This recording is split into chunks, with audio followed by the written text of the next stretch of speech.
Guten Morgen buat seluruh family Horizon. Om J is back and happy holiday, happy Christmas day for everyone. Selamat buat teman-teman semuanya, keluarga Horizon yang merayakan Christmas. Semoga damai sukacita Natal buat teman-teman semua, selalu mencintai buat teman-teman semua ya. Oke, buat hari ini seperti biasa kita akan buat kembali lagi untuk Daily Outlook. Mohon maaf kemarin Om J sempat absen dulu, liburan dulu bentar, ada beberapa acara sih lebih tepatnya ya.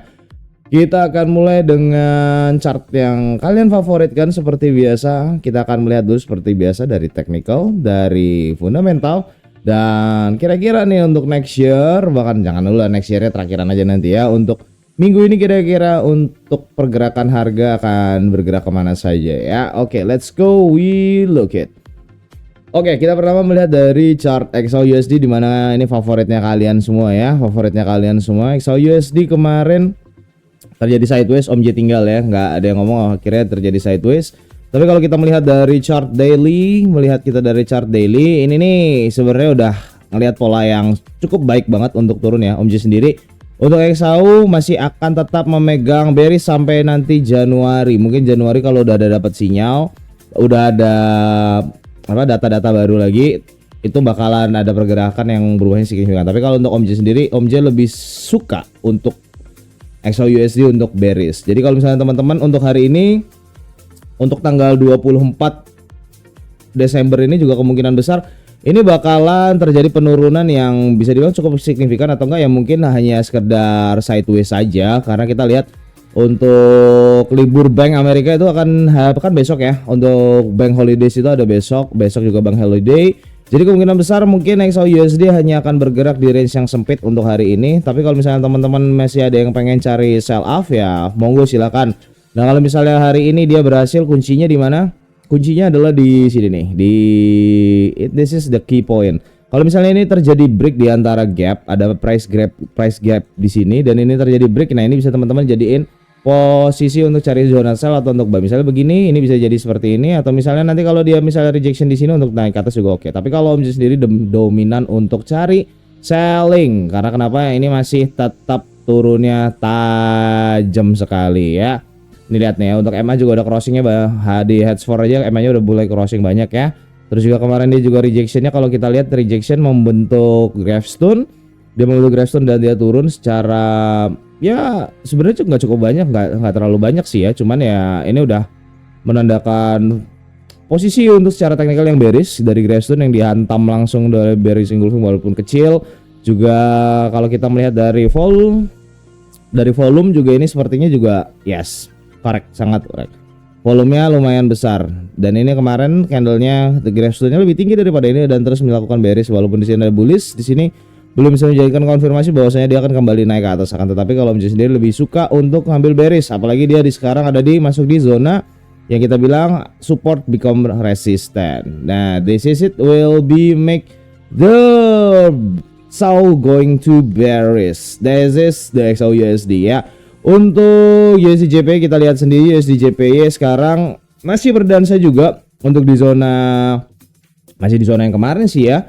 Belum ada kemana-mana, yang mungkin Om J udah sempat gambarin juga. Terakhir ada zona resisten become support lagi. Dan yes, ini udah mulai mau berdansa, dia mulai coba breakout, terjadi fake out di sini ya, masuk ke zona sell sebenarnya juga di Fibo 1414 dan Fibo 1272, di mana di harga waktu itu ada hitting di 157.939 hampir di 2158 ya.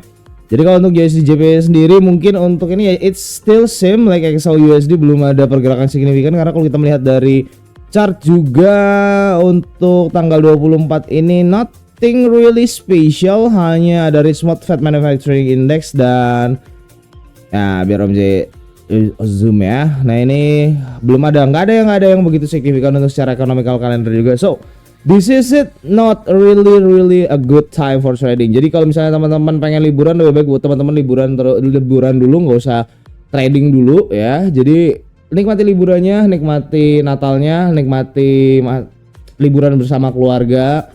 Buat yang Natalan, yo monggo silahkan ke gereja, jangan lupa. Yang misalnya lagi kerja atau lagi merantau, ya silahkan nikmatin liburannya waktu kalian nggak kerja. Ini kayak gitu ya. Jangan lupa senyum, jangan lupa kopi seperti biasa.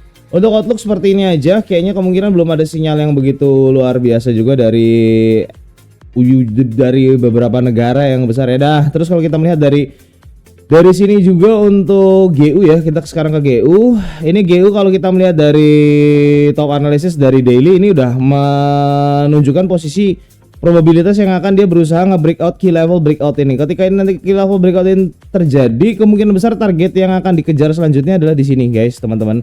Jadi di sisi kalau misalnya kalau kalian mau ngambil swing di GU, kalian bisa ngambil posisi sell ya, karena di sini kita melihat ada volume spike untuk secara volume. Untuk di daily ini ada spike volume yang lumayan tinggi, yang dimana dia untuk nge-break dan terjadi fake out, dia berusaha terjadi koreksi secara daily dan habis itu turun, terjadi breakout dan terjadi retracement, dan sekarang GU kembali turun lagi. Mungkin kalau Om J sendiri target untuk GU sendiri untuk jangka panjang adalah di sini dulu. Mungkin kalau dari sini kita bisa ngelihat sekitar 327 atau minus 2% ya, 327 poin atau minus 2%. 2%,61 hampir 3% sedih kalau turun dari sekarang ya. Tapi kalau buat teman-teman yang udah dapat dari sini ya holding up, masih dapat ada 2% lagi sampai ke bawah. Jadi kan udah dapat 2% kemarin di daily outlook sebelum-sebelumnya. Kalau menjadi sendiri lebih dominan untuk bearish untuk GU sendiri. Untuk euro ini juga bisa dibilang sama ya. Ini kemarin zona swingnya Om J nggak jadi, udah akhirnya kena SL juga dong, nggak mungkin nggak kena SL ya. Jadi kita buka-bukaan aja, kena SL, kena TP ya. Nah ini kalau misalnya untuk di mana euro sendiri, euro sudah terjadi breakout secara Fibonacci 0 dan kemungkinan besar target euro selanjutnya adalah di sini. Ini dulu, kalau dia bisa ngebreak ini dulu, di sini dulu ya. Kalau kita kasih kotak dulu, kalau ini dia bisa ngebreak di sini dan tidak ada pemantulan di sini ya, kemungkinan besar euro akan kembali bearish terus, bearish panjang, karena kita melihat untuk isu sampai dengan Januari nanti US dollar akan terus menguat, apalagi berita-berita kayak kemarin Donald Trump mau beli Greenland juga, ada negosiasi dengan pemerintah Denmark. Wah itu agak gila banget ya teman-teman semua ya. Terus untuk BTC Om J, untuk BTC bakalan kemungkinan besar kayak mungkinnya CZ aja prediksi BTC sampai di 85.000 ya, apakah mungkin ya? We never know. Jadi buat yang kemarin FOMO ngebuy di 100.000 ya, congratulations, portofnya lagi merah karena ya itu tadi BTC setelah mantul di zona naik ke BTC turun, habis itu mantul kena MA200 secara H1 ya, dia habis itu turun terjadi breakout, retest dan terjadi penurunan lagi. Apakah akan BTC sampai ke 90.000 dulu ataukah BTC akan langsung sampai ke 85.000 dulu? Ya we never know, karena because untuk Desember biasanya BTC memang terjadi mengalami penurunan secara historical juga. Jadi kalau kita lihat mungkin BTC penurunannya sampai di mana ya Om J? Penurunannya mungkin sampai di 93, 92. Nah, kalau misalnya teman-teman pengen coba untuk ambil short selling untuk di Bitcoin sendiri, silahkan aja, karena di Bitcoin ini kemungkinan besar masih panjang bearishnya. Akan tetapi balik lagi carinya di mana? Cari aja sendiri teman-teman semua di zona-zona yang memang sudah teman-teman bisa tentukan sendiri. Tapi kalau Om J sendiri misalnya pengen short selling untuk BTC bisa kita ambil sekitar mungkin di 98 atau 95 sekarang ya, maksudnya sekarang untuk turun. Tapi balik lagi besok itu bank holiday, jadi kemungkinan besar volatilitas hari ini akan begitu cukup tinggi ya, karena besok bank udah libur semua dan juga kemungkinan libur panjang. Nah itu Christmas Day, dan dimana kalau ketika bank sudah libur panjang apalagi di New York ya, di NYSE, kemungkinan besar ya market akan bergerak sideways sampai nanti tahun baru. Tetapi kita nggak pernah tahu kapan para paus itu iseng atau butuh duit ya, karena kita lihat juga di BTC ini kemungkinan besar akan terus terjadi penurunan dikarenakan ya orang-orang butuh dana untuk liburan ya teman-teman semuanya, sama seperti yang daily outlook kemarin kita bikin ya. So untuk daily outlook hari ini gitu aja dulu. Sorry kemarin Om J absen dulu. Buat teman-teman thank you yang masih tetap nonton, and Om J wish you all good luck for today trading and happy holiday and Merry Christmas for everyone. See you on the next daily outlook. Bye bye.